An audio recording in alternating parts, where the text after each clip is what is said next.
Welcome to Caffeine and Clarity, your weekly pour of soul-sparking reflection. I'm Emre, and this is where the coffee is hot and the insides are honest. Around here, we unpack the tiny aha moments that shake us, shape us, and help us grow. Then we give them space to percolate. So grab your favorite mug, settle in, and let's make sense of the mess, one story at a time. Hey friend, if you're anything like me today, there's a half-sipped cup of coffee nearby, pajamas are still on, and somehow you are already tired from a week that has barely started, which means you're right on time. Welcome back to Caffeine and Clarity, the little corner of the internet where we sip slow, think deep, and give ourselves a little space to just be.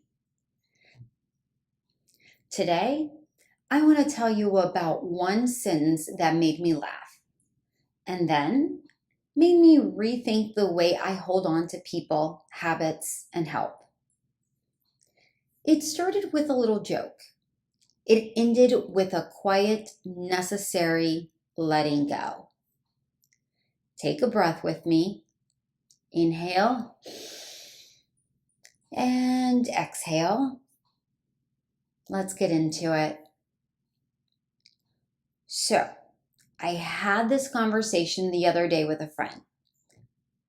The kind that ping-pongs between life and jokes and then suddenly lands hard. We were swapping stories, work, relationships, that one barista who always remembers your order but can never remember your name.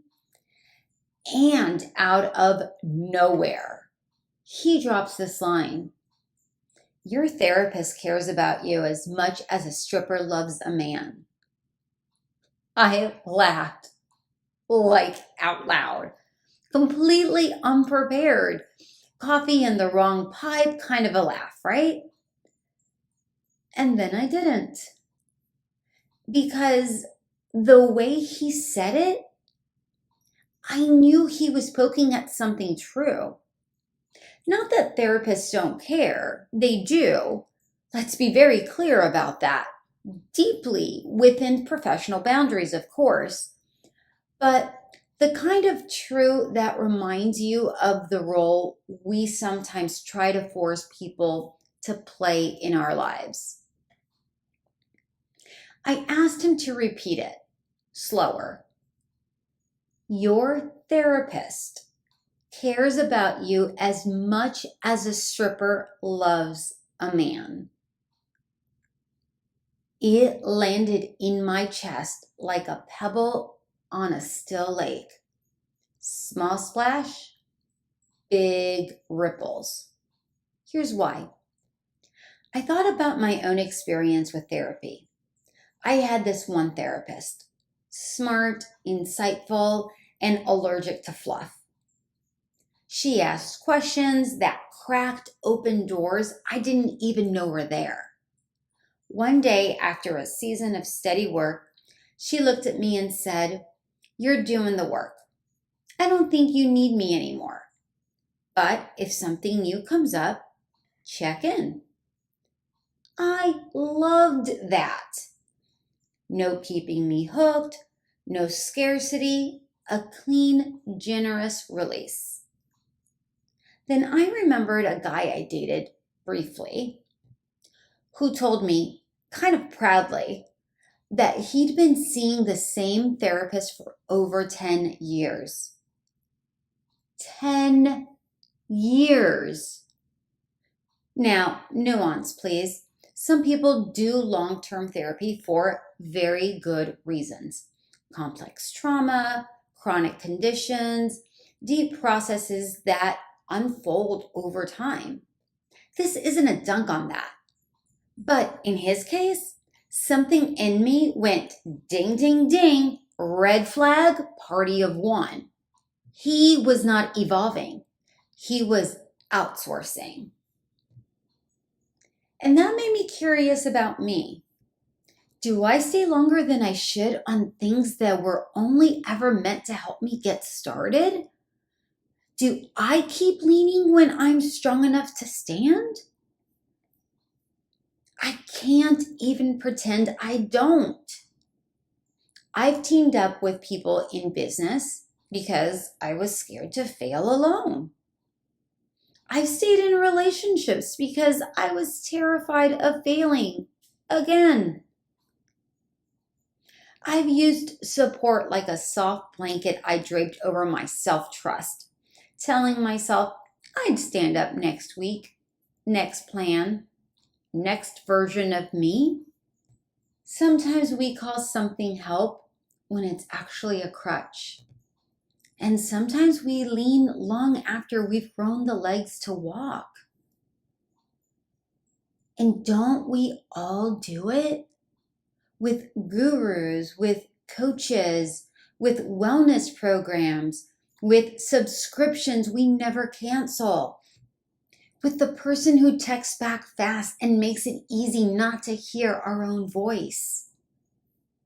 Even with coffee. My mug is very offended at this part, but honestly, my coffee has rolled its foam eyes at me before, like, girl, I am a beverage, not a blueprint. Let's go back to that line. Why did it rattle me? Because it highlights boundaries and transaction.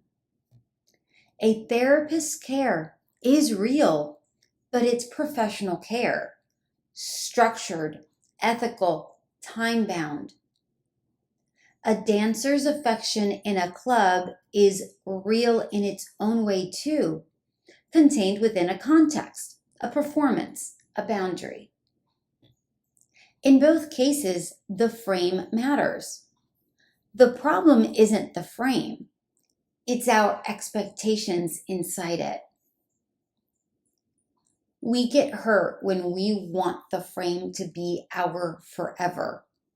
When we want the barista to be our best friend, the coach to be our savior, the program to be our identity, the therapist to be our tether, the routine to be our worth, the person we're dating to be our healer. What a wild load to place on anything or anyone. Let's go deeper.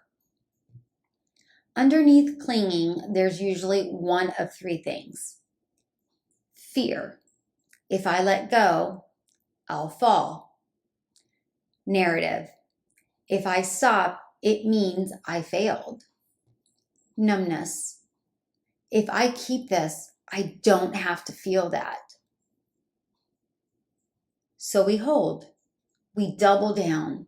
We renew the thing we don't love. We overstay at the table we've outgrown. We call it loyalty when it's actually avoidance. But what if letting go isn't a rejection? It's respect. Respect for what the thing was, a bridge, not a home. Respect for what you are now, different than the day you arrived. I think about that therapist of mine often, not just her skill, but her example. She trusted me with my life. She believed I could walk without her hand on my back. And you know what that did? It invited me to believe it too. So, here's a working definition that's helping me. Help is sacred when it restores your agency. Help becomes a crutch when it replaces it. When the thing that was meant to make you more you becomes the thing that makes you less you, it's time to reevaluate the contract. And that 10-year therapy guy, bless him, what I really saw in him was a former version of me, someone who wanted certainty more than growth. I get it. Certainty is warm. Growth is drafty. But only one of them builds a bigger room inside you. Let's be lovingly honest. Sometimes we don't want to heal.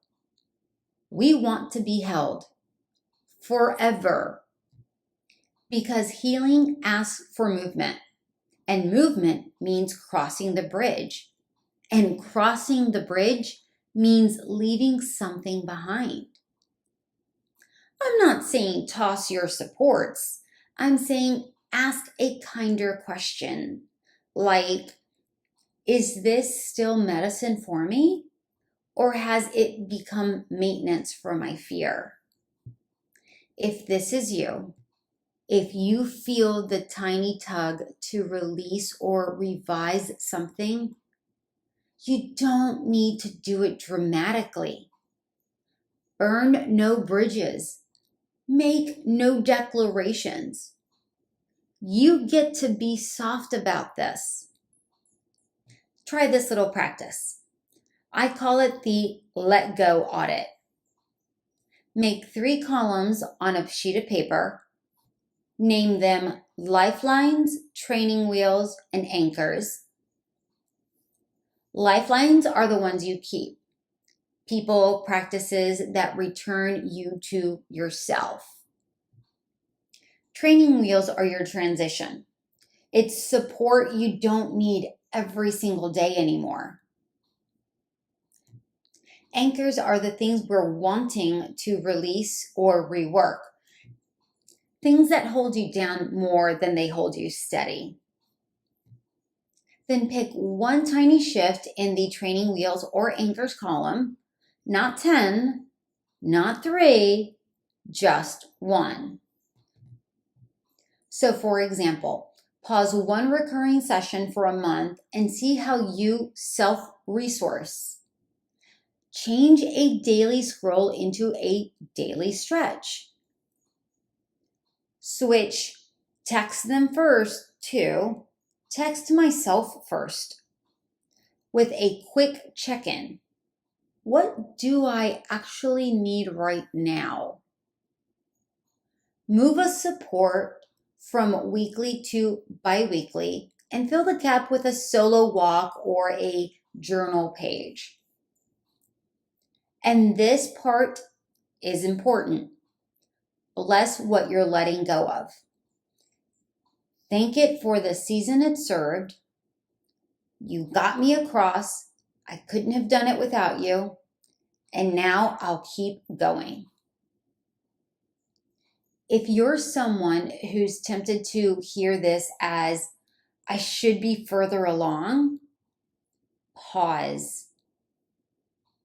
You are not behind. I'm going to repeat that. You are not behind.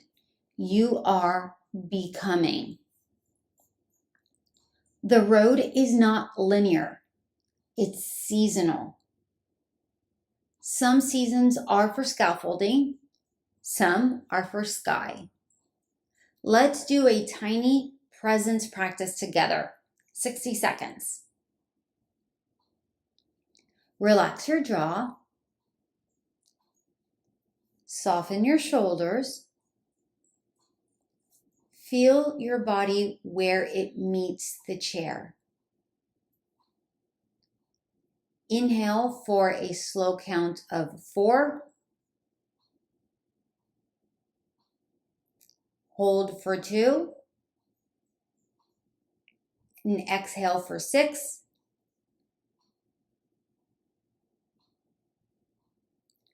Whisper out loud if you can. If not, in your head is fine. I can hold myself. I can ask for help. I can know when to release. Notice one sensation that tells you you're here. The warmth of your mug, the hum of the room, the rhythm of your breath. That little practice, that's you choosing agency in real time. Not either or, help or independence, but both and, supported and sovereign. So if you've been crying in the parking lots lately, or renewing something you don't even want, or paying for the privilege of avoiding your own wisdom, hey, same. Maybe your tears aren't weakness. Maybe they're wisdom rising. Maybe that tug in your chest isn't anxiety. Maybe it's your life asking for a little more room. So ask yourself, what am I still leaning on? And am I ready to let it go? Revise it or bless it for what it was. Use this as a mantra. Help that restores me, I keep. Help that replaces me, I release. And remember, choose one training wheel to loosen this week. Only one, no more. Thanks for being here. I'm glad we got to sit with this together. If this stirred something in you, pour yourself another cup and send this to someone who might need a loving nudge too. Remember, you're not broken. You're growing. So be gentle with yourself. Clarity comes one cup at a time. Until next time, breathe deep, sip slowly, and keep listening in. Thanks for spending a little time with me here on Caffeine and Clarity. If something stirred you today, let it sit. Let it steep. Clarity has a way of rising when we slow down. Until next time, keep sipping, keep feeling, and keep showing up for your own becoming. I'll see you next week.